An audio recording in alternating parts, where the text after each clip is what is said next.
Everything moves in cycles in this world, and especially if you haven't noticed, everyone look at the sun. That's just keeps moving, just keeps moving. Actually, you keeps moving on Earth, but everything moves in cycles. When the sun comes up, you naturally comes up. When the sun goes down, you naturally goes down. It's just how the body works. Just like when the sun is highest in the sky, you'll notice your appetite's stronger that time of the day than it is any other time of the day, unless you've done something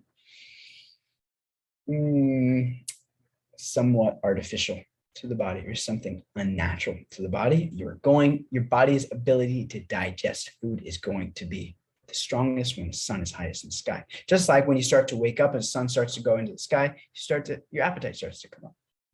Just like as the sun starts to go down, you still have an appetite, but it's not quite as strong. You can't digest food quite as well as you did lunchtime. We talked about last time that there's caveats, and when it comes to eating, every single circumstance is a little different for what you should be doing. But a matter of principle, there's very few body types that should be eating less than 3 times a day. Very few body types that should be eating less than 3 times a day. There's very few body types that should be eating more than 5 times a day. Really 4 or 5 times a day, realistically. On average, 3 times a day is for many body types, it's going to be beneficial. Again, we might change, this might be adjustable according to your specific circumstance, but we're talking in principles here. The sun starts to come up. And so we have sunrise and we have sunset and we have high noon. And we also have midnight. So there's like 4 kind of qualifications of the day. Between the hours, and so these are something I might encourage you guys to throw into the chat or write down. It's just as notes. I'm going to give you first times, and we're going to talk about what elements predominate at different times. So between the hours of, let's say 10 and 12, 10 a.m. and 2, 10 a.m. and 2 p.m. That's one slot of the day, 1 4 hours slot. We're going to break this into different slots. Then we have 2 to 6.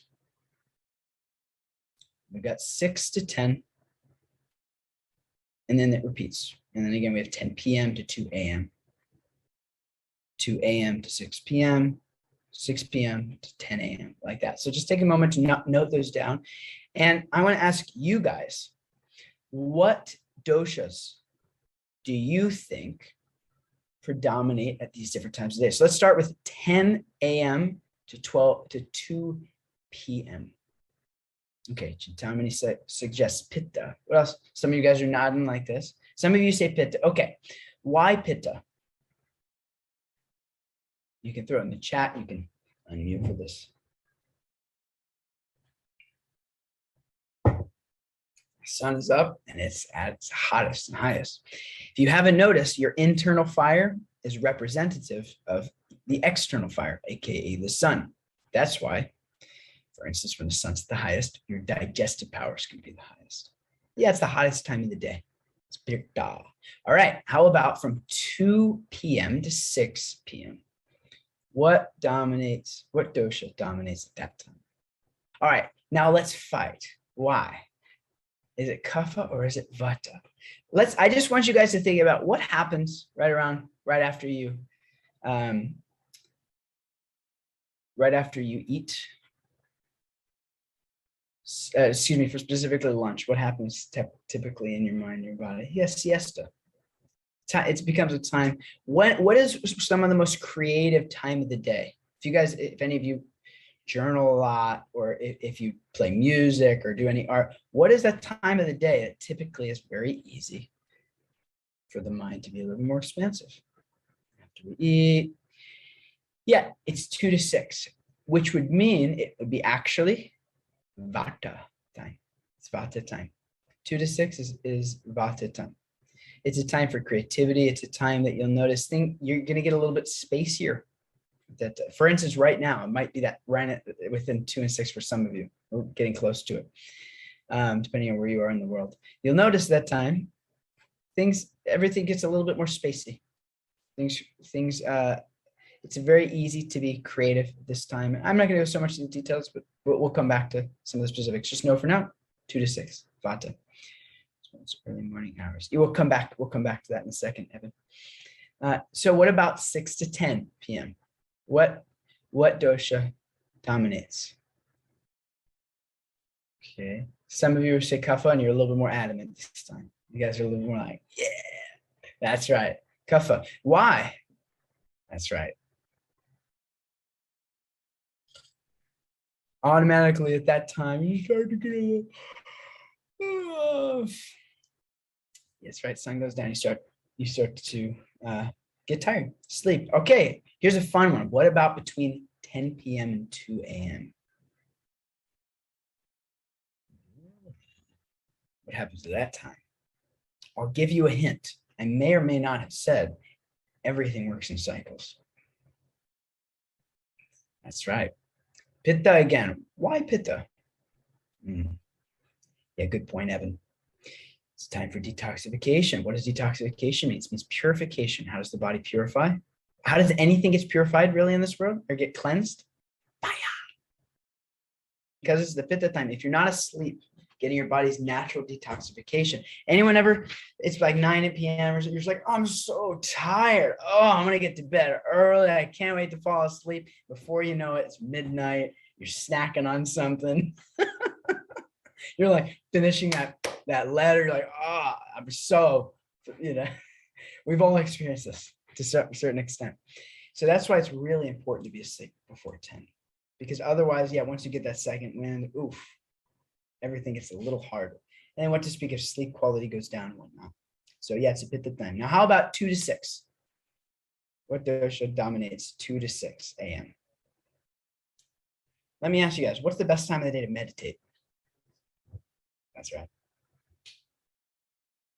If you've ever been up at that time, you'll notice everything is very still. The kids are asleep. Everyone's asleep. Everything's still. It's the time. It's the time for meditation. It's Vata time. How about 6 a.m. to 10 a.m.? That's right. You see, everything works in cycles here. Everything works in cycles, and it just repeats and repeats. Now, obviously, according to where you're at in the world and how far you are from the equator, times adjust a little bit, but as a matter of principle, these are ways to think about it. These are ways to think about it. You could consider, the idea between these transitions are based around the 4 observable things, which are going to be when the sun comes up, sun's high in the sky, when the sun goes down, and when it's full midnight. These are ways, and you can adjust the times according to your time zone. But for the most part, if you just follow this, you're going to feel better. There's 100% chance if you sleep before 10, you wake up before 6, there's 100% chance you're going to feel better. If anyone here have gotten experienced that before, even just do it for a few weeks or something like some of you. So it's really magical, actually. Okay. So to the extent that we can adapt our body to how it naturally wants to function, we're going to benefit automatically. We're going to benefit from it because, frankly, our bodies are little sun bodies. We work off the sun anyway. It just, like I was talking about, the sun comes up, you comes up. It's how it works. So to the extent that you can connect your biorhythms with nature's biorhythms, you are going to feel some relief. Consider it's like these are currents of the material world. When the sun's coming up, there's a particular current. When the sun's high in the sky, there's a particular current. For instance, it's easier to do things at what time of the day? Between what time of the day are you the most adamant and the most excited and motivated to get stuff done? What 4-hour dosha period of the day? Most excited to get things done. You got some energy. You're attentive. That's right. Between a 10 and 2. Why? Because Pitta, it's the highest. You're going to be the most energized at that time of the day. Just like we said, what's the best time of the day to meditate? Lots of time between 2 and 6. It's very peaceful. No one's awake. Even the animals are still sleeping. Very good time. Just like what's the best time to go to bed? Between the kapha from 6 to 6. There's currents. To the extent that you can ride that wave, you're going to benefit from that mode of nature or that current of nature. Does that make sense when I say that? So the idea of Ayurveda is, I mean, the most fundamental aspect is how do you just connect your biorhythms to nature's biorhythms so that you can use these currents to expedite your health.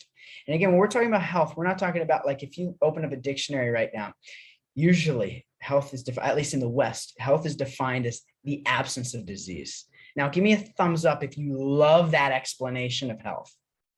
Give me a thumbs down if you're not a fan. I'm not a fan personally. That's like saying the definition of, what's a good example? Anyway, I don't know. You guys get it. I don't even have to. It's just, I'm trying to think of something too silly to give you guys. You get it. It's just, it's kind of a ridiculous qualification. In Ayurveda, health, which is actually, interestingly enough, the word is synonymous with digestion in Ayurveda. Health is perceivable. Health is perceivable by certain aspects. One of them including digestion, your ability to digest food and experience, digest things that go into all of your senses. What are our senses? We got our mouth, which eats, our nose that smells, our eyes that see, our ears that hear, our touch that feel.